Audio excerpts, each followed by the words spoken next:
தலையே போனாலும் சரி இந்த கேக்கில் மட்டும் எந்த மிஸ்டேக்கும் வரக்கூடாதுன்னு பார்த்து பண்ண ஒரு பர்த்டே கேக் தான் இது. அன்றைக்கி வந்துட்டு எனக்கு டோட்டலாக ஒரு 15 கேஜி கேக்ஸ் ஆர்டர் இருந்துச்சு. அதில் ஒரு 11 கேஜி கேக் மட்டுமே ஒரே வீட்டில் ஒரு ஃபர்ஸ்ட் பர்த்டே ஆர்டருக்காக கேட்டிருந்தாங்க. அதில் வந்துட்டு ஒரு 1 கேஜிக்கு பாப்ஸ் சிக்கல்ஸ் கப் கேக்ஸ் வரும். பாக்கி வந்துட்டு 10 கேஜி கேக் ஆர்டர் வேணும். அதில் 5 கேஜி வந்துட்டு ஒரே கேக்காக வேணும். பாக்கி 5 கேஜி வந்துட்டு செப்பரேட்டாக உங்கள் இஷ்டத்துக்கு நீங்களே பண்ணிக்கோங்க அப்படின்ட்டாங்க. அதில் அந்த 5 கேஜி கேக் மட்டும் அவங்க கஸ்டமைஸ் பண்ணி கொடுத்தது. அவங்க கேட்டது மாதிரியே ரெடி பண்ணோம். எந்த மிஸ்டேக்கும் வரக்கூடாது.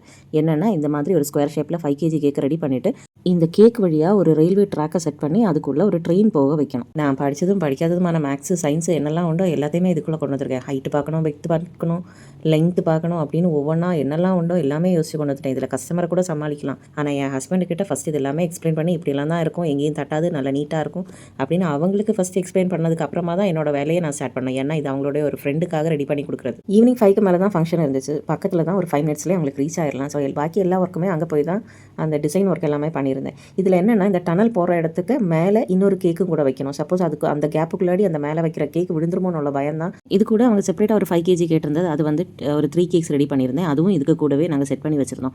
அது பெரிய டிசைன் எல்லாம் எதுவுமே இல்லை. ஏன்னா இதுக்கே ஒர்க்கு நிறைய இருந்ததுனால அந்த கேக்கில் வந்துட்டு எல்லாமே அந்த ஸ்டிக்கர்ஸ் தான் யூஸ் பண்ணியிருந்தேன். கஸ்டமர் அது ரொம்ப சிம்பிளாக போதும் அப்படின்னாங்க. இதுதான் அவங்களோட மெயின் கேக், இதுதான் கரெக்டாக இருக்கணும், எந்த பிரச்சனையும் இருக்கக்கூடாது அப்படின்ட்டு பார்த்து பண்ணது. அங்கே கேக்கு செட் பண்ண போனப்போ நிறைய பேர் இருந்தாங்க. எனக்கு அந்த கூட்டம் பார்த்த உடனே கையெல்லாம் ஷிவரிங் ஆகிடுச்சு. அப்புறம் எப்படி எல்லாமோ கஷ்டப்பட்டு எல்லாமே செட் பண்ணி எடுத்துட்டேன். ஆனால் ரொம்ப பயமாக இருந்துச்சு. எந்த பிரச்சனையும் வரக்கூடாது, இல்லை ஏதாவது தட்டையோ கீழே விழவோ செய்யக்கூடாது, எல்லாமே கரெக்டாக இருக்கணும். அதுக்காக பார்த்து பண்ணேன். ஆனால் ரொம்ப பயந்து தான் பண்ணது.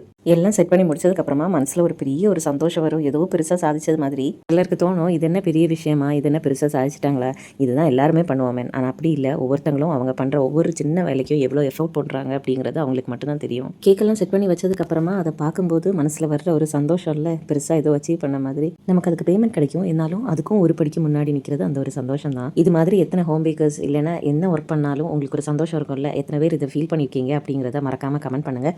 கூடவே இந்த கேக்கு, இதோட டிசைன்ஸ் இது எல்லாமே உங்களுக்கு பிடிச்சதுன்னா மறக்காமல் வீடியோவை லைக் பண்ணி கமெண்ட் பண்ணி அப்படியே சப்ஸ்கிரைப் பண்ணிக்கோங்க.